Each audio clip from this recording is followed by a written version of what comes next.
So Mark Davis did an interview with The Athletic, to Sean Reed of The Athletic. They're in. I like Sean Reed. I like his stuff. I like all The Athletic guys. Ted Yeah. Wynn, Big Tafer, we've had on the show multiple times. I forgot the name of the editor, the Raiders editor over there. And then whenever they have like other writers, you know, like if we're playing super thoughtful stuff, man. Super insight. Yeah, they hired a good group. As they should, because it's subscription based. The Athletic is subscription based. So yeah, it's not the same. The same stuff you hear like just recycled over and over again. Yeah. Good stuff. And case in point, they sent a writer. I believe that the owners' meetings are in Dallas. I believe doesn't matter where. And Sean Reed interviewed Mark Davis, and there was a lot of we sifted through it, so you don't have to. There was 2 big points from me.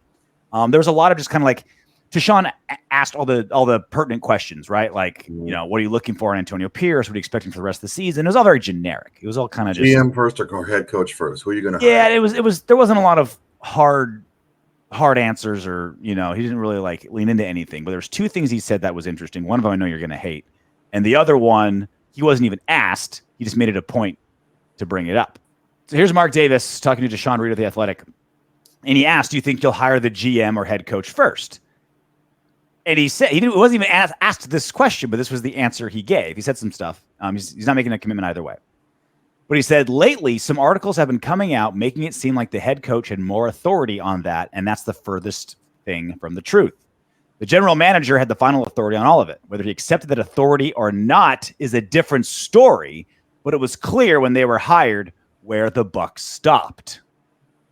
So I don't know if there's not a lot. If you can't see any sun, if you're Dave Ziegler, that's because Mark Davis is throwing a lot of shade at him. We all saw the story, Dave Ziegler claiming that, or someone leaked, we can assume it's Zieg, that all these personnel issues, all the problems, was because Josh McDaniels had more authority than everything was let on, etc. That was leaked.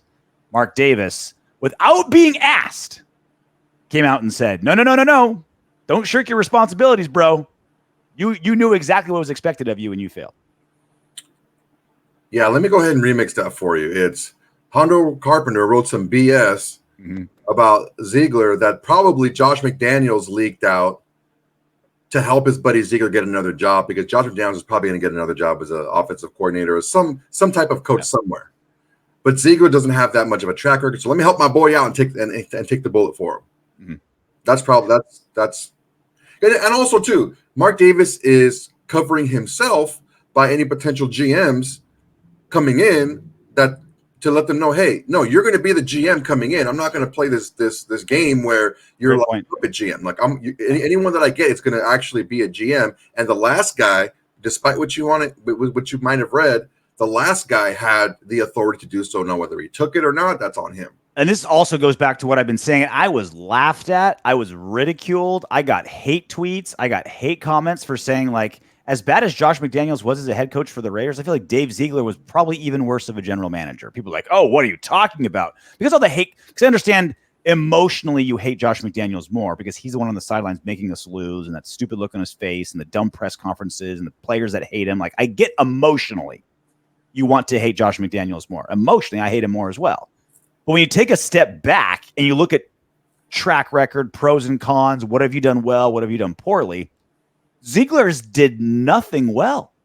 Nothing. Like, he had a couple hold serves. Like, he didn't screw up the Davante Adams deal. You or I could have done the deal, right? Here's 2 picks, and we're going to make you a top 5 non-quarterback, right? Like, just gave him all the money.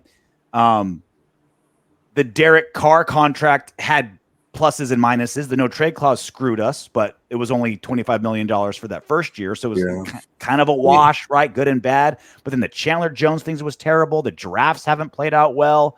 It just hasn't been good personnel wise from Dave Ziegler. And everyone's just like, oh, but because he's such a nice guy and has like a face, like a face where you're just like, oh, I trust this guy. People don't want him to look at his resume and look at it objectively. The moves that he does that he did don't look good right now. Could they pan out in the future? Yeah, it all depends. Like the Tyree Wilson thing, he looked pretty good at defensive tackle when they put him in there. He was getting a lot of these. One thing that you have to realize is offensive tackles are a lot better at anchoring and not getting bull rushed over because they're used to it with the edge rushers. Guards and centers, not so much. Yeah. You can do that. You can push him back into a quarterback, and he was so. Can we look back and can we say that Ziegler had a better stretch than, let's say, Mayock did? I'm pretty sure we'll say that was a better stretch than that. That's not a very high bar. That's a pretty low bar. I mean, Mayock did crush a tiny handful of gems, right? You got Hunter, you had Maxx, well, I mean, we Darren also, Waller, right? So like Maxx, he got Spillane, Marcus. I mean, signed Maxx. I mean, you made him the top three ends. Like, it wasn't. Yeah, but where is he now, though? And that's my other. Yeah, that's my other point too. Is like, you can't even what's like Ziegler's 3 best moves? It's like really hard. It's like, well, he didn't lose these super great players and just paid them market worth or more, which isn't a great move. You just didn't lose him. You just did the normal thing. But then you look at how many screw ups he has, and it's insane. Chandler Jones signing Darren Waller 2 seasons too early, giving Josh Jacobs an extra $1.5 million when he had zero leverage of any kind. Just a lot of just like so many whiffs and so many misses and no hits. There's a couple walks, right? Like, well, I would say Spillane you get hit by an errant pitch every now and then. Spillane was a hit, I think. Spillane was a hit. Spillane was a hit. So, and I'm not saying I disagree with you. Yeah. I'm just trying to give a fair assessment of things that he did well. Spillane was a hit. I think getting Jacoby Myers was a hit. I think he's a much better than people give him credit for. And but the thing is, the lows are so low. It's very similar. And I'm not going to make it. I'm going to say his name, but I'm not making it about this. It's very similar on how you and I differ on Derek Carr. He has a lot of highs. He also has a lot of lows. When you put it together, how does it look? Mm-hmm. With Ziegler, it's a lot more lows than highs because the lows were so freaking low. Yeah.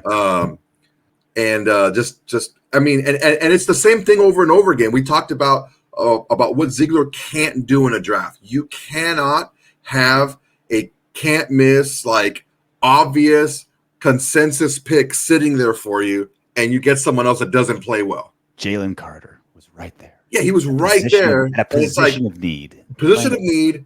Best player in the draft. That was defensive rookie of the year potentially. He's the favorite for defensive rookie of the year. And he was right there. We need to move on quick. But even the Jacoby Myers thing, it's like, yeah, he's a good player, but you paid a ton of money and added another player in a position we already had.